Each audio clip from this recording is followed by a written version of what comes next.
Hello guys, dito sa amin, sa Mindoro, ang tao nagsasabi ng katotohanan.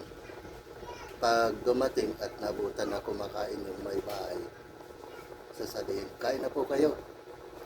Sasabihin po ng tao, sige, busog pa ng bayabas.